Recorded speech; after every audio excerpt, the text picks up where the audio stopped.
Hello friends, इस video में हम चर्चा करेंगे निफ्टी के बारे में। और निफ्टी की चर्चा करूं उससे पहले एक चर्चा करेंगे। मैं आपसे ये सवाल पूछना चाहता हूं कि पिछले 1.5 महीने के दौरान जो लोग इंतज़ार कर रहे थे कि भाई बाजार के करेक्शन में खरीदेंगे और इंतज़ार की घड़ियां ख़त्म हो गई और वो करेक्शन मिला नहीं, तो कितने लोगों ने वो शेयर्स खरीद लिए। अगर शेयर्स खरीद लिए, पैसा ख़त्म हो गया या बहुत ही कम पैसा बचा है, तो आप ये मान के चलिएगा कि बाजार के अंदर स्मॉल कैप और मिड कैप इंडेक्स एक अच्छी करेक्शन देने वाले हैं। लेकिन यदि अब आपके पास पैसा है और अभी आपने निवेश नहीं किया है, अगर मेजॉरिटी लोग ऐसे हैं, तो बाजार अभी और रैली करेगा, स्पेशली स्मॉल और मिड कैप। मुझे एक्चुअली कुछ यूफोरिया टाइप सिचुएशन लग रही है और बहुत सारे लोग बोल रहे हैं पीएसयू बैंकों में, बड़ा मुझे पीएसयू बैंकों के अंदर जो रैली हो रही है, ये आप 6 महीने या 8 महीने बाद देखेंगे तो शायद आपको सस्टेनेबिलिटी ना मिले इसमें। लेकिन ये सब चर्चाएं तो चलती रहेंगी। मैं आज आपके साथ सबसे पहले चर्चा करूं भाई निफ्टी के अंदर वेट किसका है, यानी कि निफ्टी के अंदर जो दिग्गज शेयर्स हैं उनमें जो टॉप 10 शेयर्स हैं वो कौन से हैं। तो सबसे पहले देखिएगा, सबसे पहले निफ्टी में जो हाईएस्ट वेट है वो है हमारे एचडीएफसी बैंक का। उसके बाद है रिलायंस, उसके बाद आईसीआई बैंक, फिर इन्फोसिस, फिर आईटीसी, फिर टीसीएस, फिर एलएनटी और axis bank, Kotak Mahindra bank और एचयूएल। तो देखिएगा, इनमें से कुछ शेयर्स का भी हम एनालिसिस करेंगे। अगर आप इनमें से किसी भी अगर 10 में से सबसे मजबूत चार्ट ढूंढें कि भाई सबसे मजबूत चार्ट कौन से शेयर का है, तो आप सरप्राइज हो जाएंगे। वो चार्ट है एलएनटी का। क्योंकि एलएनटी अगर किसी के पास 10, 12, 15 साल में रहा होगा और पिछले 1 साल में अगर किसी ने एलएनटी रखा, तो पिछले 10 साल में वही रिटर्न आई होगी और पिछले 1 साल में भी वही रिटर्न आई है एलएनटी में। तो एलएनटी में पिछले 1 साल के अंदर एक जबरदस्त परफॉर्मेंस दी है, चार्ट बहुत ही बेहतरीन है। तो जो निफ्टी को रोकेगा वो रोकेगा एलएनटी। अगर चार्ट के हिसाब से देखें, सबसे कमज़ोर चार्ट हाल फिलहाल के दिनों में या पिछले कुछ सालों के दौरान जिस शेयर ने परफॉर्मेंस नहीं दी है वो एचडीएफसी बैंक, और उसमें एक मर्जर भी एक मुख्य कारण रहा है। तो आइए देखिएगा, सबसे पहले हम चार्ट देखते हैं। जो मजबूत चार्ट दिखेगा, अरे यही दिख रहा है मजबूत, तो जो चार्ट देखते के साथ ही मजबूत नजर आया वही एलएनटी का चार्ट है। ये वीकली चार्ट है। मैं डेली चार्ट पे हो सकता है कि ऐसी तेज़ी देखता तो ये लगता है कि चलो यार टॉप बन गया। तो वीकली चार्ट के अंदर ना ये जो तेज़ी है बड़ी भयंकर वाली तेज़ी बनी हुई है, बहुत, जिसे हम कहें ना धुरंधर से भी धुरंधर तेज़ी है। और ये बढ़िया मजबूत वाली तेज़ी एलएनटी के चार्ट में बनी हुई है। शायद हमें लग रहा है कि ये अभी भी सस्टेन करेगी। देखते हैं एलएनटी, शायद अगर निफ्टी में कोई कमजोरी आएगी तो ये रोकता हुआ शायद नज़र आए, और एलएनटी में रिवर्सल आपको नज़र आ जाए तो ये समझ लेना फिर बाजार रुकने वाला नहीं है। तो ये सबसे खास बात है। हालांकि पिछले 2 हफ्तों की जो चार्ट है वो थोड़ा सा डोजी टाइप ऑफ पैटर्न है।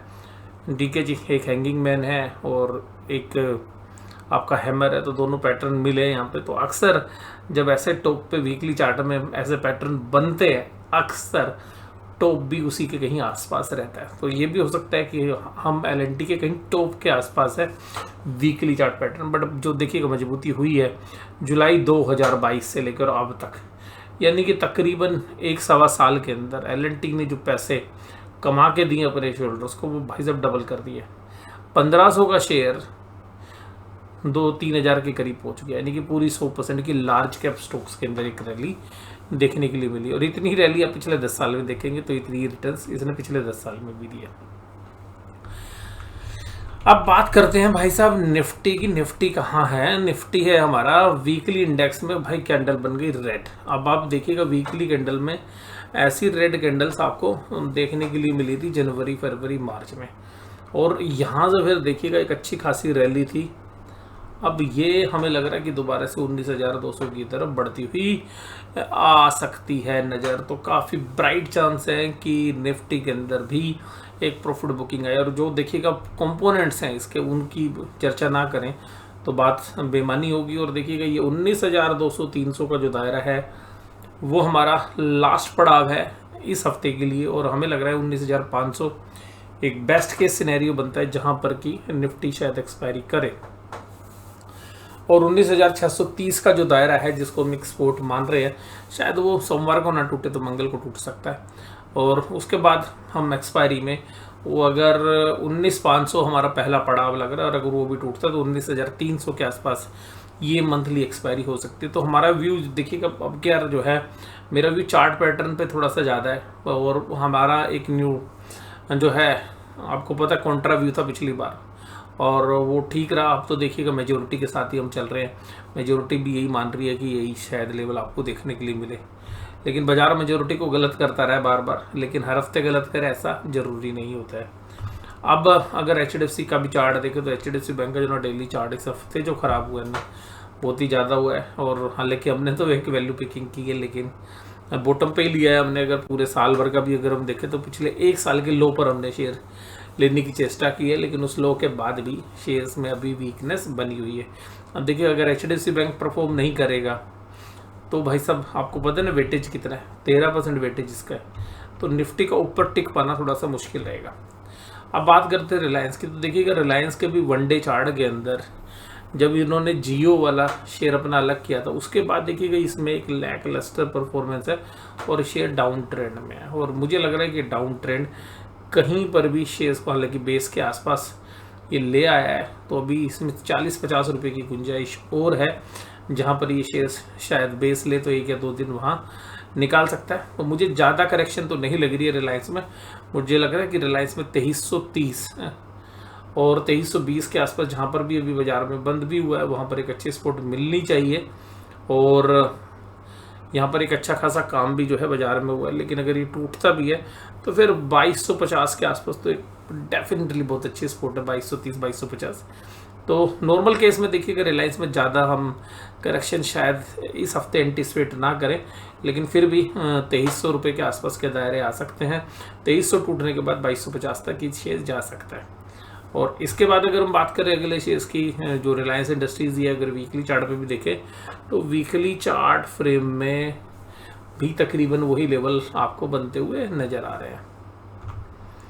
आईसीआईसी बैंक में जो तेजी हुई है ये देखिएगा यहाँ पर रुकने का संकेत दे रही है, तो आईसीआईसी बैंक में शायद आपको करेक्शन थमती हुई नजर आए, लेकिन 15 से 20 रुपए की करेक्शन हो सकता है आपको आईसीआईसी बैंक में भी देखने के लिए मिले, 20 रुपये के आसपास की करेक्शन, क्योंकि एक इम्पोर्टेंट स्पोर्ट एरिया है 920 रुपये से लेके 940 रुपये के आसपास, तो बहुत काम हुआ है यहाँ पे।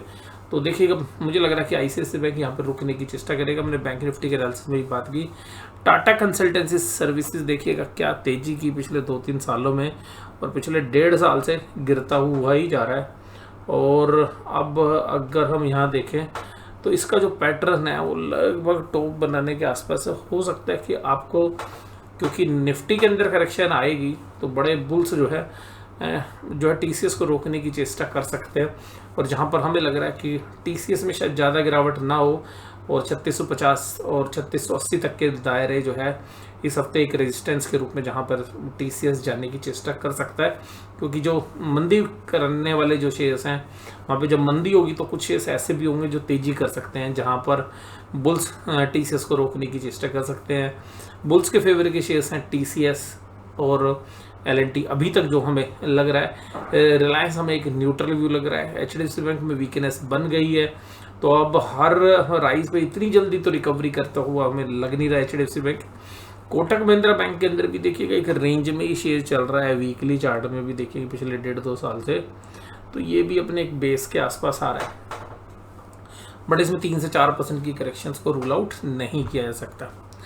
इन्फोसिस देखिएगा एक बड़े बुरे दौर से गुजरता हुआ और सिमिलरली आईटीसी की तरह और टीसीएस की तरह, तो इसमें भी हो सकता है कि आपको भी 40-50 रुपए के दायरे और मिले।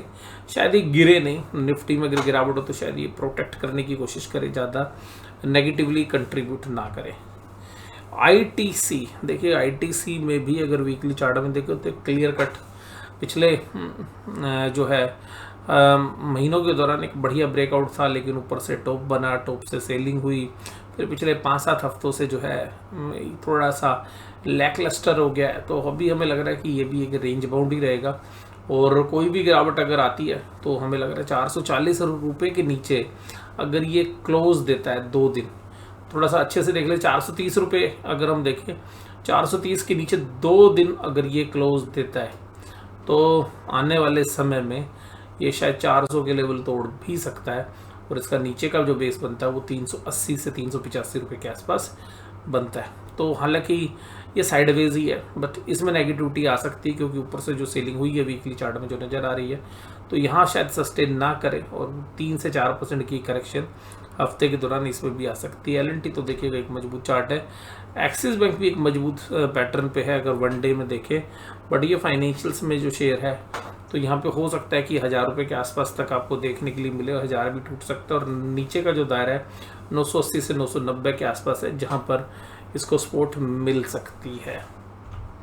इसके बाद है एक्सिस बैंक, तो हो गया हमारा, तो मोस्टली सारी चर्चा हमने कर ली। तो अब बात करते हैं खाली निफ्टी के ऊपर। तो देखिएगा निफ्टी में मुझे लग रहा है कि 19,500 का दायरा जो है इस हफ्ते शायद आता हुआ आपको नज़र आए, और अगर वो टूटता है तो 19,300 के आसपास तक के लेवल आपको एक्सपायरी मिल सकते हैं। बेस्ट केस एक्सपायरी लेवल हमें बन रहा है 19,500 के आसपास, और जो है अगर थोड़ी सी बियर थोड़ा सा कंट्रोल करेंगे तो 19,300। तो आज देखिएगा अभी तक हमें टेक्निकल सेटअप में कुछ भी ऐसा नहीं लगा कि हम ऊपर की बात करें, तो हमारा जो व्यू है वो एक तरफा है। इस हफ्ते और एक मंदी का शायद आपको देखने के लिए मिले, और ये जो आकलन है केवल बृहस्पतिवार तक है। शुक्रवार के दौरान चाहे निफ्टी हो चाहे बैंक निफ्टी हो, पुल बैक की पॉसिबिलिटी बन सकती है बहुत बढ़िया, क्योंकि जहां महीने की पोजीशन बड़े प्लेयर्स के सौदे बने होते हैं उस साइड मूव तो करा लेते हैं, लेकिन उसके लिए उन्होंने कुछ सेक्रीफाइस किया होता है, तो उस सेक्रीफाइस की वजह से क्या होता है अगले दिन से कुछ उसका ट्रेंड रिवर्सल होने के चांसेस हो जाते हैं। तो ये चर्चा बस केवल यहीं तक। वीडियो में जुड़े रहने के लिए धन्यवाद। Thank you very much.